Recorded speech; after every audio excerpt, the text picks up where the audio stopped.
dal leen ak jàmm ci AGT News chaîne bi leen di jox xibaar yi wér te wóor abonné leen ngir dara bañ leen a raw. AGT News. dal leen ak jàmm ci chaîne bi ngeen taamul seen bopp muy AGT News tey kàccoor bi dafa ñëw ci bilan dramatique bu Macky Sall mu dooree ni daanaka ñëpp déggoo nañu ne réew mi nga xam ne dafa ne woon teg muy Sénégal daanaka mu ngi dund loo xam ne kenn xamu ko woon réew la boo xam ne moo ne woon cëslaay bu démocratie ci Afrique bi nga xam ne bëri woon na ay yëngu-yëngu bëri woon na itam ay fitna yoo xam ne fi la juddoo démocratie bi li koy firndeel mooy ne Sénégal jaar na ci ñaari alternance yoo xam ne baltàkkul sagar xeeñul maanaam ay alternance yu pacifique la bu njëkk bi am ci njiitu réew bu njëkk bi nga xam ne moo amoon fii ci réewum Sénégal di président Léopold Sédar Senghor moom ci boppam moo bàyyi nguur gi ci jamonoy 1980 jamono boobu réew yu bari ci continent Afrique njiit ya nga xam ne ñoo fa nekkoon ñu ngi ngooy ci nguur gi bëgg nekk ay président ci seen giirub dund donte ne sax jamono boobu amoon na sax ay fitna yu amoon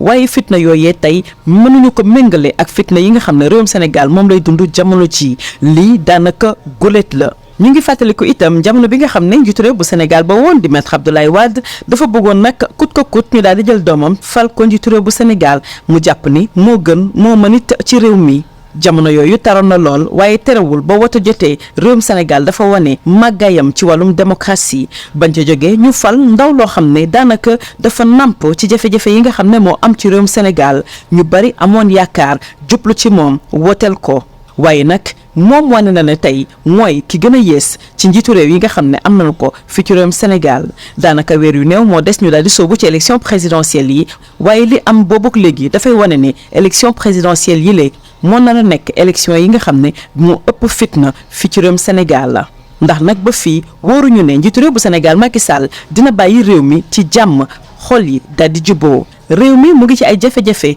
mel ni rek tissu bu xotteeku wala bokk góom boo xam ne dafa ubbeeku ñu di ko faj mu taw a wér réew mi tey xaajaloo na ñaari pàcc ñi nga xam ne ñoo farak nguur gi ak ñi nga xam ne ñoo féete ci kujje politique gi moo ne day am nañu ci waroon a dox tànku jàmm muy kilifa diine yi nga xam ne ñoo nekk ci réewum Sénégal ndax yàlla defal na leen bu ñu waxee askan wi daal di jëfee rawatina ki nga xam ne moom mooy njiit li waaye nag ndax dinañu mën a yëkki seen kaddu ñoom ñi nga xam ne jamono ji ñu ngi ci ay cité religieuse yoo xam ne ki nekk jamono ji njiitu réew bu Sénégal moo leen ko tabaxal ba mun a yànj muy jafe-jafe boo xam ne réewum Sénégal tey mu ngi koy jànkonteel tey ñi nga xam ne ñoo mën a wax bareetul daanaka kenn ñemewul yëkki sa kaddu ngir wax képp ku wax ñu wóolu la déglu la tëj la ràpp ci kaso bi ngay opposant politique taskatu xibaar chroniqueur daanaka ñooy jàbba jonge ci diggante tribunal ak kaso yi léegi ku wax ñu ngi lay bàyyi xel ba ci man mile njiitu réew bu Sénégal mu ngi wëy di tabb waaye itam di bàyyi xel loi yi nga xam ne ñoo nekk ci réewum Sénégal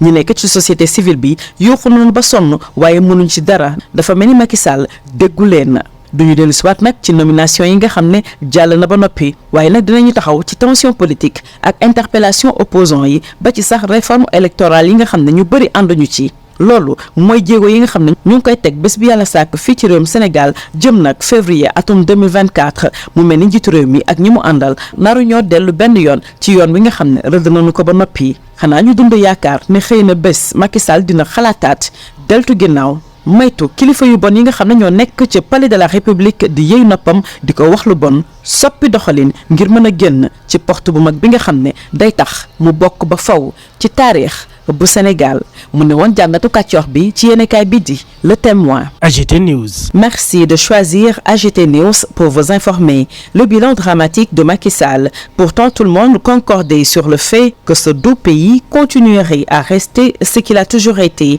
et qu'il ne devrait jamais cesser d'être, à savoir un îlot de démocratie dans une Afrique en proie à toutes les turbulences, à toutes les convulsions et à tous les démons. Une démocratie sanctionnée par 2 alternances pacifiques, mais surtout son premier président a été le premier, au risque de nous répéter, à avoir quitté volontairement le pouvoir. C'était au début des années 80, alors que partout ailleurs sur le continent, les dirigeants s'accrochaient et que c'était le règne des présidents à vie. Et même si à certains moments le pays a connu quelques turbulences, jamais il n'a été dans l'état où il se trouve présentement, celui qu'une bonne partie de la jeunesse avait choisi à la place d'un presque grabataire qui voulait nous imposer son fils rassuré. Un jeune du pays, biberonné aux idéaux de gauche, Il nous avait tellement promis de bien gérer ce pays que l'on s'était tous rangés derrière lui. Mais c'était mal connaître les hommes, surtout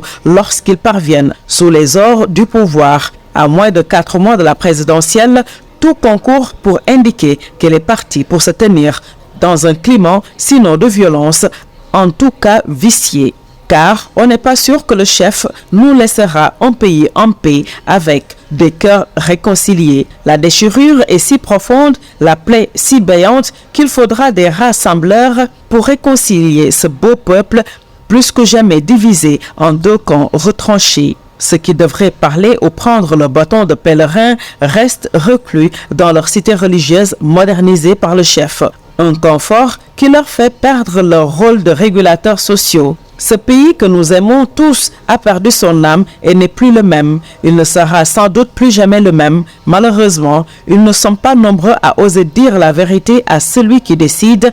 Les flagorneurs pour qui rien ne se passera faisant écran. Entre des interpellations qui ne s'arrêtent pas, des opposants, journalistes et chroniqueurs filés et embastillés. La parole se trouve surveillée et traquée. Le chef nomme et fait un pied de nez aux lois de la République. Les gens de la société civile ont beau vociférer, ça le laisse de marbre. Pas question pour lui de revenir sur des nominations qui pourraient compromettre l'esprit du jeu. Tension politique, interpellations d'opposants et réformes électorales controversées continueront de jalonner le long boulevard qui mène à février 2024, à moins que le chef retrouve la sérénité et se détourne de ces dangereux faucons qui s'éloignent de la grande porte de l'histoire. Telle est la chronique de Kachorbi parue dans le quotidien Le Témoin.